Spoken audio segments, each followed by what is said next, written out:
Okay, check this out. I got a story for you. You know how when you're married, first getting married, you want to go get this house, your first house. I mean, you want the house with the 4 bedrooms, upstairs, downstairs, basement, white picket fence, nice backyard, 2.2 kids, and a dog. Well, let me tell you a story. Listen, my husband and I, we went to go look for a house. And it took us about a week to find the perfect house that we wanted to find. Well, we ran across this one house. I mean, it was awesome. It had everything that I wanted. It had 4 bedrooms, full finished out basement, nice big kitchen. Oh, this house was the bomb. Nice backyard. It had even had a built-in patio.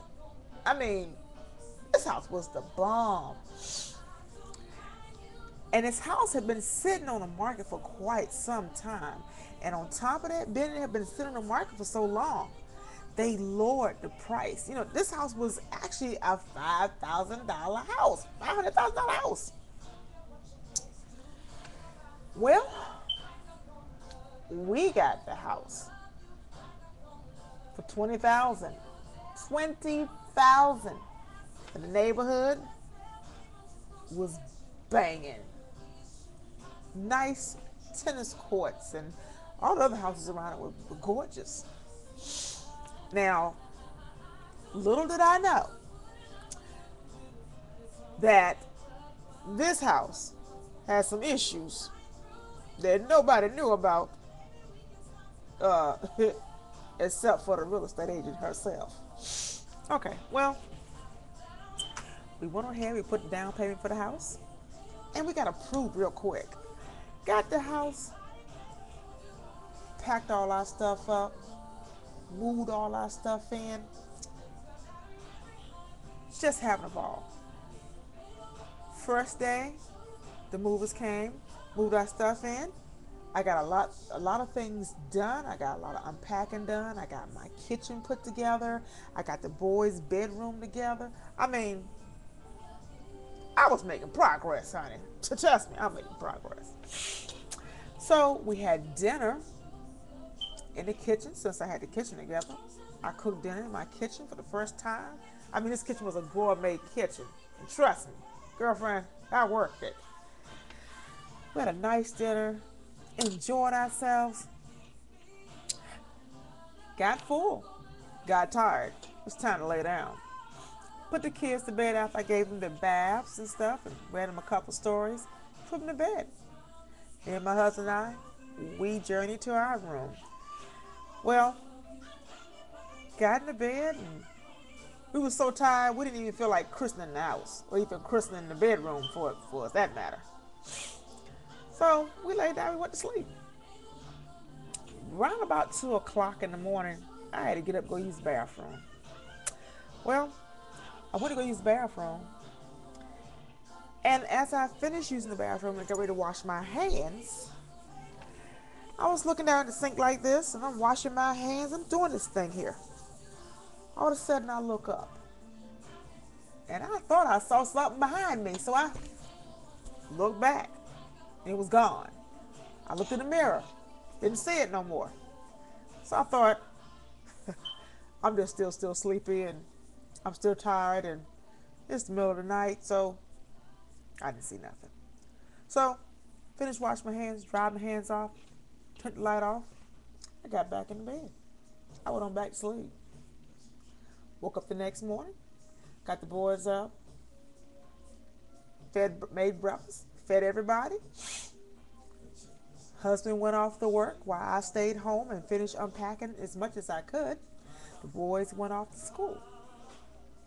Well, I thought I heard some things like upstairs while I was downstairs. Like somebody was walking upstairs, you know. So I went upstairs to check it out. Didn't see nothing. Nothing nowhere. So I thought, okay, nothing. I went on back downstairs to continue to do what I was doing. And the whole day was pretty quiet. couple phone calls, but nothing major. Well, husband came home, kids came home. By this time, I'm cooking dinner and having a good time about it. All of a sudden, I turn on the water, and the water is red. Now, I'm thinking the pipes are dirty, so it's just muddy water. But that muddy water looked really red. So I turned it off and turned it back on. It was still red. So I was like, okay. But when I turned it off and turned it back on this time, it had an odor to it. Like it smelled like some blood. And I thought, okay, yeah, I'm going crazy now. I'm really going crazy now. So I called my husband in the house. He comes in the house. I told him what's going on. I said, baby, I turned the water on, and I thought the pipes were muddy. So we were just getting muddy, dirty water coming through the pipes, whatever. I said, but I turned it on, there's blood coming out the faucet. He said, baby, ain't no blood coming out no faucet. Yes, it is. I know what I saw. He goes and he turns the faucet on. Nothing. Just straight, clear, crystal clear water, as if, I'm loony. I don't went crazy. He said, baby, it's nothing wrong. So he goes back out the door, finished doing what he was doing. So I turn the water on, and I'm going, okay, maybe it's just my imagination. All right. As time goes on and I'm cooking and doing my thing, I hear some noise upstairs, and I'm thinking maybe it's the kids. But as I walked into the foyer area, both kids were downstairs. And they were in the den playing with their toys. So I'm thinking, well, maybe my husband went upstairs. So I just went on back in the kitchen. Didn't think anything about it. I'm back in the kitchen, standing by the sink.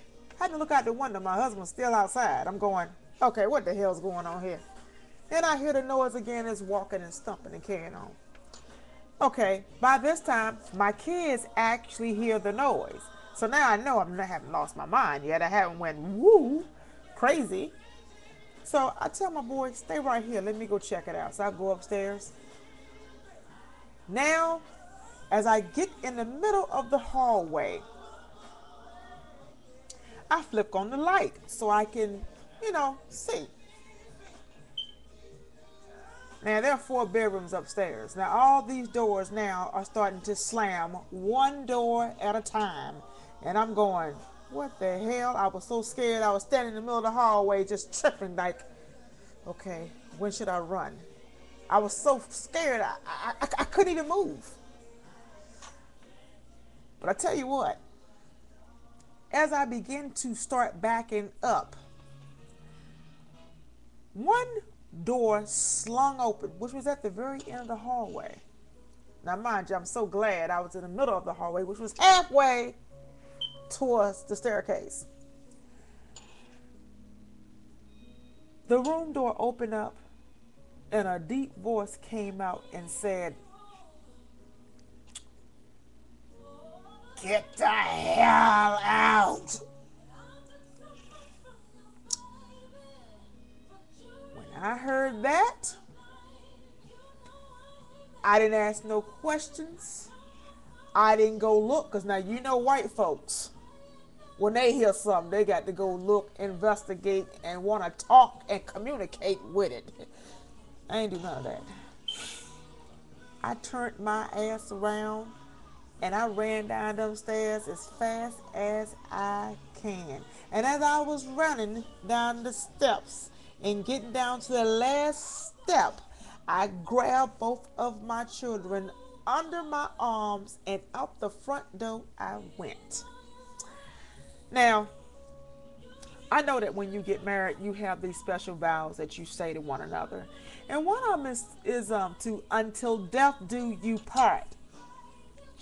Well, here's this thing when men don't listen sometimes. Now, mind you, I've had my husband in the house. I've told him my saw blood coming out the water faucet and all this, and he came in and he checked it out, and the water was crystal clear. So he said, "Baby, ain't nothing wrong with it. It's nothing wrong. It's just all in your head." And he goes back out the door. Well, this time, as I'm running out the front door with the boys up under my arms, I'm telling him, uh, the house said, "Get the hell out and you need to come on." Well, at this point, I didn't want to stay back and really explain everything to him.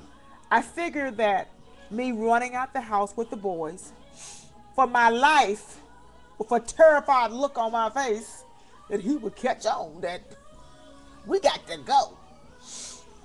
Well, I hate to say that those vows actually played a big part to death do us part, because as I ran past him and was telling him that we were in danger and it was something in the house and something wrong with the house, I was also getting in the car with the keys and telling him to come on.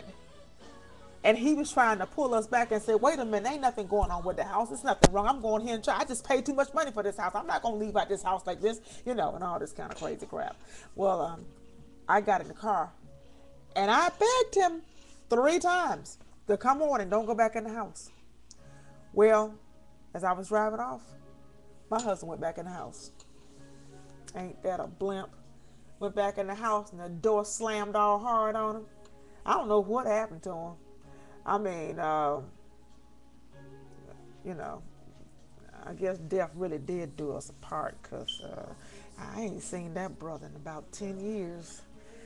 So I don't know if he actually still in the house, or if the house is, I didn't go back to pack up no clothes or nothing. Me and my boys, we just left. We didn't come back. We didn't go back. I sort of feel embarrassed. I mean, because I probably should have, tried to drag him, but,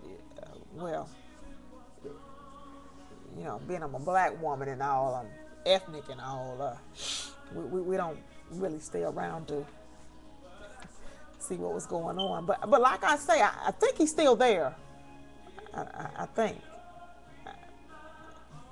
I never went back to look in to see if the house was there.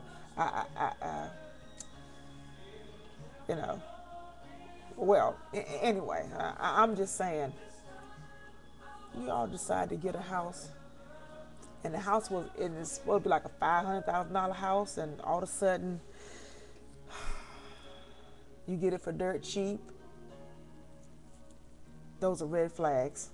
That means something is wrong. That means that damn house is haunted. Something's really wrong with it. And you might not want to go in there, especially when doors get to slamming and stuff tell you to get the hell out, and your water coming out your faucets is red and it ain't mud. You might want to, think twice. Just thought I'd tell you, but I guess the moral of this story is basically, don't ever buy a haunted house. I know I won't go back into one of them. Oh well. Later, y'all.